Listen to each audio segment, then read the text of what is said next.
China ఒక్క bullet కూడా మన దేశం మీకు వేయదు, ఒక్క అణుబాంబు కూడా భారతదేశం మీకు వేయదు, ఒక్క బుల్లెట్ ఇయ్యదు, ఒక్క అణుబాంబు ఇయ్యదు, ఒక్క సైనికుడు పంపించదు మన దేశానికి. చాలా మంచి కంట్రీ, చిన్న వైరస్ అంతే. ప్రెసెంట్ భారత్ కి పాక్ కి యుద్ధం జరిగిన తర్వాత ఎక్కువగా వినిపిస్తున్న పేరు బలూచిస్తాన్. పాకిస్తాన్ భూభాగంలో దాదాపుగా 44% భూభాగం కలిగినటువంటి ప్రాంతం. అక్కడ ప్రజలు ప్రస్తుతము మాకు సపరేట్ దేశం కావాలి, మమ్మల్నిగా ఉండనియండి, మాకు ప్రత్యేక దేశం ఇవ్వండి, మేము పాకిస్తాన్ కలవమని చెప్పేసి దాదాపుగా ఇంచుమించు 100 సంవత్సరాల నుంచి కూడా ఉద్యమం చేస్తున్న ప్రాంతం అన్నమాట.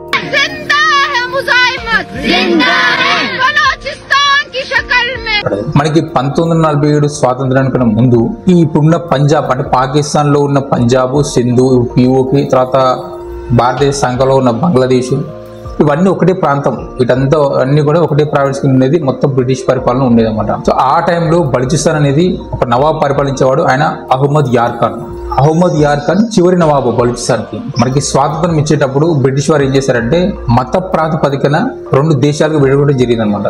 సో అందరం కలిసే స్వాతంత్రం కోసం పోరాడిన ముస్లింస్, హిందువులు అందరూ కలిసి. తర్వాత స్వాతంత్రం వచ్చేటప్పుడు ఏం చేశారంటే మత ప్రాతిపదికన ఇవ్వాలి అనే ఉద్దేశంతో ముస్లింలందరికీ ఒక భూభాగం, హిందువులందరికీ ఒక భూభాగంగా ఇవ్వాలని డిసైడ్ చేయడం జరిగింది. సో అప్పుడు బ్రిటిష్ వైస్రాయ్ ఎవరంటే లార్డ్ లూయిస్ మౌంట్ బ్యాటన్. స్వతంత్రం ఇచ్చేటప్పుడు ఇన్ఛార్జ్ ఆయన వైస్రాయ్, ఆయన్ని మెయిన్ కీ రోల్ చేయడం జరిగింది అన్నమాట. ఇది పాకిస్తాన్కి ఇండియా విడగొట్టడానికి. తర్వాత మొహమ్మద్ జిన్నా, ఈ పాకిస్తాన్ సంబంధించిన రిప్రజెంటేటివ్, ఆయన కూడా పాకిస్తాన్ కావాలి మాకు సపరేట్గా, మా ముస్లిం రాజ్యం కావాలని చెప్పేసి ఆయన కూడా కొట్టడం జరిగింది. సో మన వాళ్ళు, మన సంబంధించిన మహాత్మా గాంధీ గారు వీళ్ళందరూ వద్దని చెప్పడం జరిగింది. పాకిస్తాన్ లో భాగమైనటువంటి పంజాబ్, సింధు, తర్వాత ఇటు వచ్చేసరికి భారతదేశం కింద ఉంది కదా బంగ్లాదేశ్ అనేది, అది బంగ్లాదేశ్ అనేది ఇప్పుడు దేశము, కానీ ఇంతకుముందు పాకిస్తాన్ అది, దాన్ని ఈస్ట్ పాకిస్తాన్ అనే వాళ్ళు, ఎందుకంటే అక్కడ ముస్లిమ్స్ ఎక్కువ ఉన్నారు కాబట్టి దాన్ని కూడా ఒక పాకిస్తాన్ కింద చేయడం జరిగింది అనమాట. సో వాళ్ళందరూ మత ప్రాతిపదికన పాకిస్తాన్ అని పేరు పెట్టుకొని ముస్లిం రాజ్యంగా డిక్లేర్ చేసుకున్నారు. సో మనం మాత్రం హిందూ రాజ్యంగా డిక్లేర్ చేయలేదు, ఎందుకంటే మన దగ్గర సెక్యులరిజం ఎక్కువ కాబట్టి మన పాలకులు. ఎందుకంటే అప్పటికి అక్కడ ఉన్న హిందువులందరూ వెలుగొట్టడం జరిగింది. చాలా అందరూ తెలిసిన విషయమే, ఊచకోత చేయడం జరిగింది. ఇది ఇప్పుడున్న బంగ్లాదేశ్, పాకిస్తాన్ ఉన్న హిందువులని. కానీ మన దగ్గర మాత్రం అట్లా హింసేం లేదు, ఉన్న వాళ్ళని ఉండనిచ్చాము, వాళ్ళకి అన్ని సౌకర్యాలు కూడా అందించాము అనమాట అప్పుడున్న వాళ్ళు కూడా.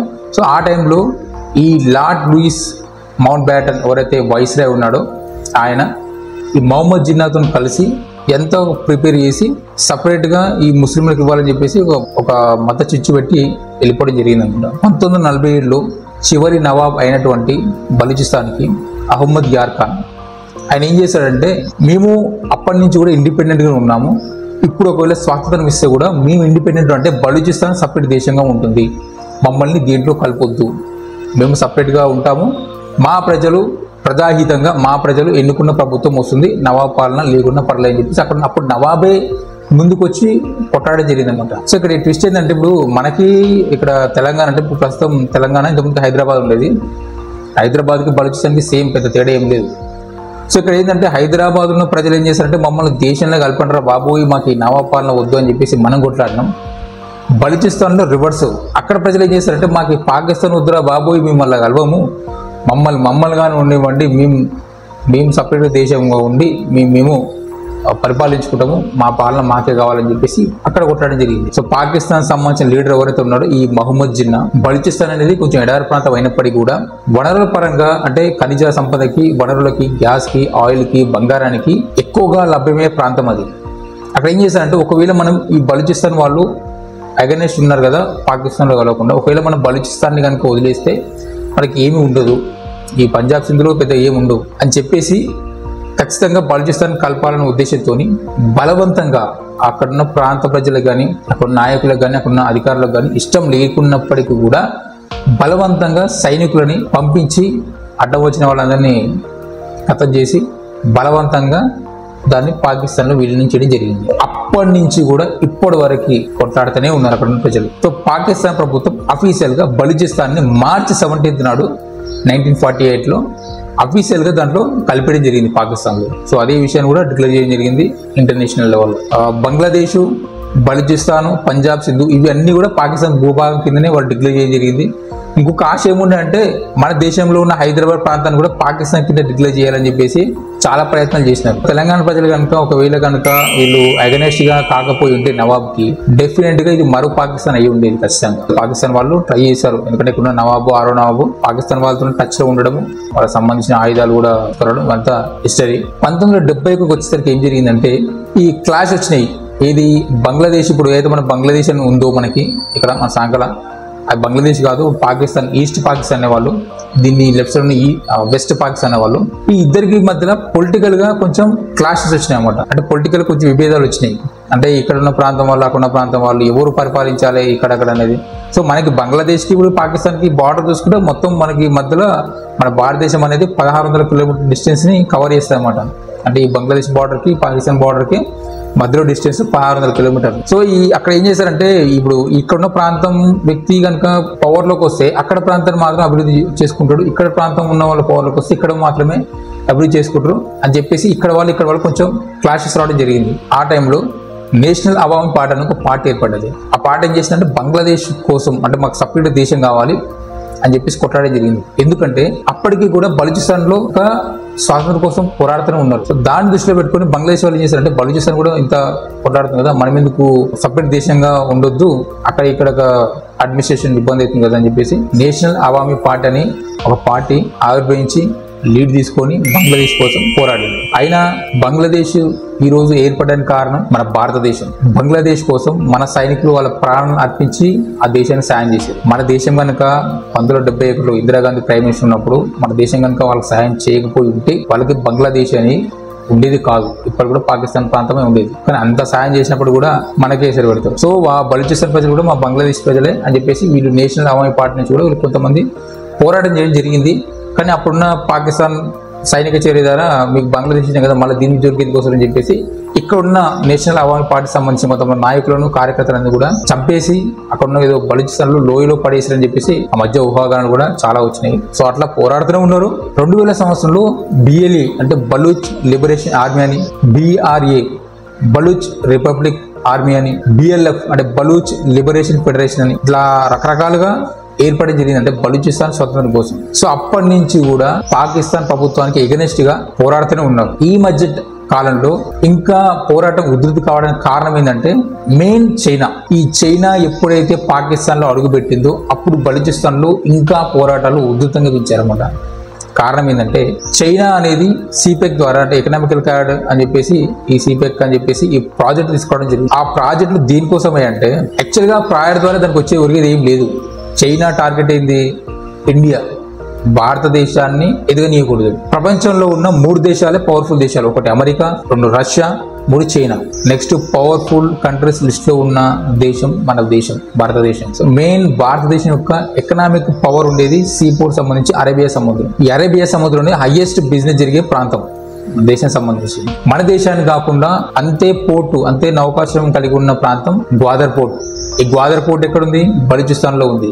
బలూచిస్తాన్ అనేది పాకిస్తాన్ ప్రాంతం. సో చైనా ఏం చేసిందంటే ఈ గ్వాదర్ పోర్ట్ నుంచి పంజాబ్, సింధు, తర్వాత పాక్ ఆక్రమిత ప్రాంతం ఏదైతుందో కాశ్మీరు, అక్కడి నుంచి కూడా చైనాలో ఉన్నటువంటి బార్డర్లో ఉన్నటువంటి కస్గర్ వరకు కూడా ఒక రోడ్ ని వేయడానికి ప్రపోజల్ తీసుకొచ్చింది. ఎందుకని అంటే ఇప్పుడు అరేబియా సముద్రంలో కనుక పెత్తనం సాగాలంటే చైనాకు ఉన్న ఆప్షన్ ఏంటంటే పాకిస్తాన్. సో చైనా ఏం చేసిందంటే పాకిస్తాన్ తోని, అరే బాబు నీకు ఎన్ని కోట్లు అంటే తండిస్తా, నాకు మాత్రం నీ భూభాగం నుంచి నాకు రోడ్డు.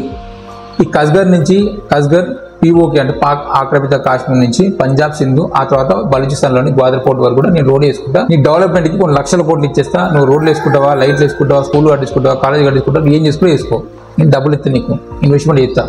నాకు కావాల్సింది ఏంటి? అరేబియా సముద్రం నాకు పెత్తనం కావాలి. దానివల్ల నేను భారతదేశ ఆర్థిక వ్యవస్థను దెబ్బ కొట్టాలి, ఎదగనీయొద్దు. అలాగే నాకు కావాల్సిన గ్యాసు, ఆయిల్ కూడా బలూచిస్తాన్లో ఎక్కువ ఉంది. గ్యాస్ ఉంది, ఆయిల్ ఉంది, బంగారం ఉంది, ఖనిజ సంపద ఇమ్ము ఎంతో ఉంది అక్కడ. సో అవన్నీ కూడా నాకు కావాలి. దానికి సంబంధించి నీకు ఎంత డబ్బు కావాలో అంత. పాకిస్తాన్ పాలసీ ఏంది? టెర్రరిస్టులు తయారు చేయాలి, బాంబులు తయారు చేయాలి, ఇండియా మీద పడేయాలి. పగ అంతే, అదొక పాలన పగ అంటారు కదా. సో అట్లా. సో దానికోసం ఇంకా డబ్బు కావాలి. ఆల్రెడీ పాకిస్తాన్ అనేది దేశం భూమి మీద అన్ని దేశాల దగ్గర షిప్ పట్టుకుని అడుగుతున్నది. సో ఇచ్చిన వాళ్ళు ఇచ్చారు. తర్వాత మళ్ళీ సరే చాలా మంది చేశారంటే చాలా నువ్వు ఊపుకొస్తున్నారు, తీసుకుని ఏం చేస్తున్నావు, పైసలు డెవలప్మెంట్ కాదు, ఏం కాదు, టెర్రరిస్టులను పెంచి పోషిస్తున్నారు, ఇండియా మీద దాడి అవుతుందని చెప్పి కొన్ని దేశాలు ఇవ్వడం మానేసినాయి. సో ఇక్కడ ఇచ్చే దేశం ఏదైతే ఉంటే చైనా. ఇప్పుడు చైనా చైనాకి ఏంటంటే పాకిస్తాన్ అనేది ఒక బంగారు బాదుగుడు లాంటిది. భారతదేశం మీద ఆజమాయిషి చెలాయించాలంటే మెయిన్ పాకిస్తాన్లో ఎంటర్ సరిపోతుంది. సో అందుకని కూడా పాకిస్తాన్, ఇటు శ్రీలంక, ఇటు బంగ్లాదేశ్ కూడా మన చుట్టూ ఉన్న దేశాల మీదనే చైనా టార్గెట్ చేస్తుందన్నమాట. సో దాంట్లో భాగంగానే ఈ సిపెక్ ఎకనామికల్ క్యాడర్ అని చెప్పేసి ప్రాజెక్ట్ తీసుకొచ్చి కొన్ని కోట్ల రూపాయలు పాకిస్తాన్కి ఇచ్చి ఈ రోడ్స్ వేస్తుంది అనమాట. బలూచిస్తాన్ ప్రజలు ఏం ఆలోచించారంటే, మా ప్రాంతంలో ఉన్న ఆయిల్, మా ప్రాంతంలో ఉన్న బంగారం, మా ప్రాంతంలో ఉన్న గ్యాస్ని, మా ప్రాంతానికి సంబంధించిన పోర్టులో ఈ చైనా ఆధిపత్యం ఏమిటి, సరే దానివల్ల ఆ ప్రాంత ప్రజలకు ఏమైనా ఉపయోగం ఉందా? ఏమీ లేదు. ఒక ఉద్యోగం ఇవ్వలేదు, ఒక తినడానికి కనీసం ఫుడ్ కూడా పెట్టలేని పరిస్థితి బలూచిస్తాన్కి. సో దానివల్ల ఏం చేస్తారంటే ఇంకా పీక్స్కి వెళ్ళిపోయి, అక్కడున్న ప్రజలు ఇంకా పీక్స్కి వెళ్ళిపోయి మా ప్రాంతాన్ని ఎట్లా ఆగం చేస్తుంది ఈ పాకిస్తాన్ గవర్నమెంట్. సో ఈ ప్రాజెక్ట్ని అడ్డుకోవాలి, ప్లస్ ఈ పాకిస్తాన్ నుంచి మనం విడిపోవాలని చెప్పేసి వాళ్ళు పోరాటాలు చేసి ఆ మధ్య BLA కూడా పాకిస్తాన్ ట్రైన్ సంబంధించి హైజాక్ చేసి ఒక 20 మంది సైనికులు కూడా చంపడం జరిగింది.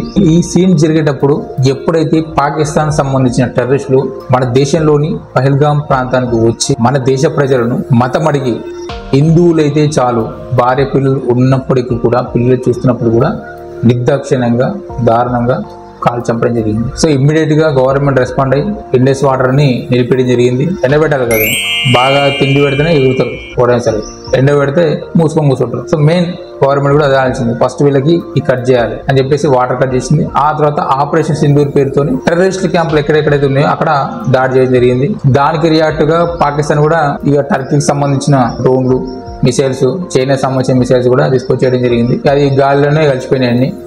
తెలుసు మన దేశ పవర్ ఏందనేది, మన దేశ శక్తి ఏందనేది ప్రపంచం మొత్తం కూడా చూసింది. సో ఈ ఇన్సిడెంట్ జరిగేటప్పుడు ఏమైందంటే బలూచిస్తాన్కి ఒక అవకాశం ఏర్పడింది అనమాట.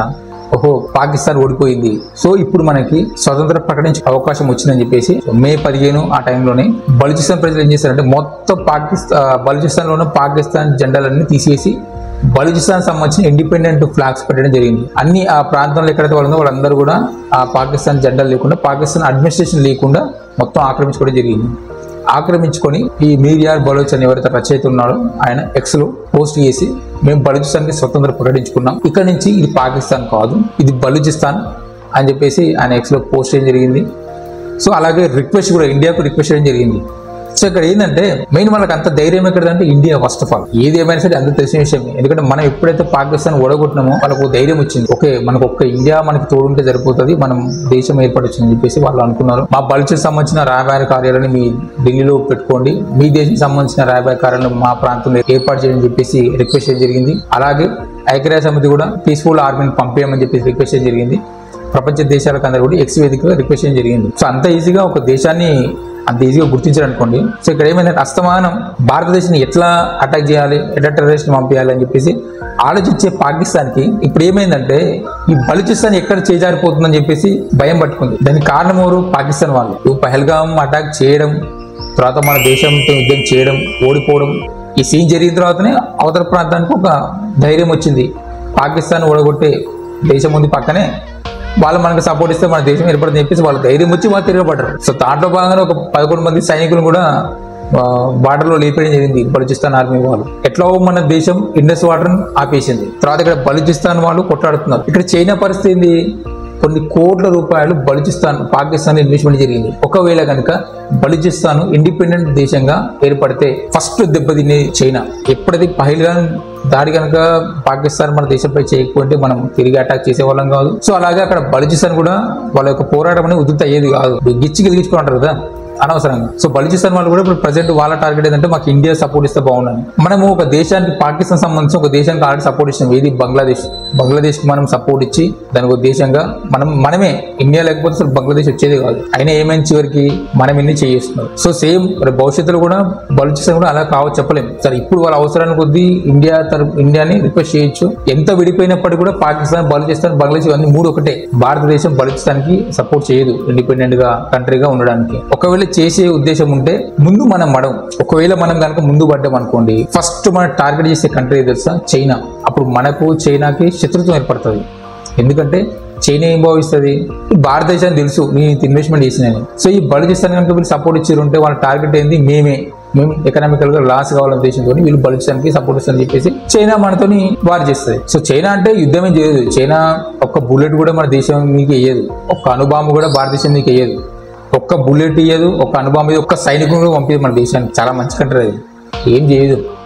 అసలు ప్రపంచంలోనే నెంబర్ 1 జనాభా ఉన్న దేశం మనదే. ఇప్పుడు ప్రెసెంట్ 150 కోట్ల మంది ఉన్నాం. చిన్న వైరస్ అంతే, ఒక్క వైరస్ తీసుకొచ్చి ఇట్లా పడుతుంది మన దేశం మీద. సాల్ సింపుల్ స్మాష్ లైన్ కడతాం ఇక పైకి అంతే. యాక్చువల్గా ఇప్పుడు కరోనా వైరస్ అనేది ల్యాబ్ నుంచి లీక్ అయినందుకే ప్రపంచ దేశాలన్నీ గడగడండి. అది కనుక కావాలన్న ఉద్దేశంతో ఏ దేశం పైన చిన్న వైరస్ వేసింది అనుకో, కంకర అయిపోతాం అందరం. దానికి ఏం అవసరం లేదు, దానికి బుల్లెట్లు అవసరం లేదు, మిసైల్స్ అవసరం లేదు, అణుబాంబులు కూడా వేయాల్సిన అవసరం కూడా లేదు. చిన్న వైరస్ అంటే అంతే ఓనుకోకుండా. సో మనం ఎట్లా జాగ్రత్తగా ఉంటాం.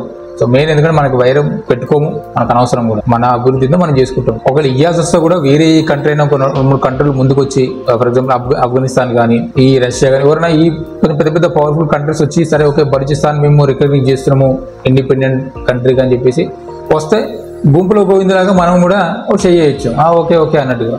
ఎందుకంటే మన మీద రాదప్పుడు. కానీ మనమే ముందు పోయి బలూచిస్తాన్ ఇండిపెండెంట్ కంట్రీ, దాని రాయబార కార్యాలయాన్ని మా దేశాన్ని పెట్టుకుంటున్నాం అని చెప్పేసి మనం కనుక పోయినాం అనుకోండి, చైనాకు మనకి పడుతుంది. ఇప్పటికే బార్డర్లో ఈ భూభాగం నాది, ఆ భూభాగం అనేది ఇప్పటికే అరుణాచల్ ప్రదేశ్ కూడా సగం భూభాగం అంతా లాగేసుకుంటున్నది. పెద్ద రచ్చ అనవసరంగా, వాళ్ళతో కూడా మనం కొట్లాడలేని పరిస్థితి ఉంటుంది. వైరస్ ఎత్తెత్తారు మన దేశంలో. మన దేశం అసలే హైయెస్ట్ జనాభా, పిట్టలు రాలంటే రాత్రి జనాభా. సో అది కూడా దృష్టిలో పెట్టుకుంటుంది గవర్నమెంట్ కూడా. సో ఇదండి ఆ వీడియో.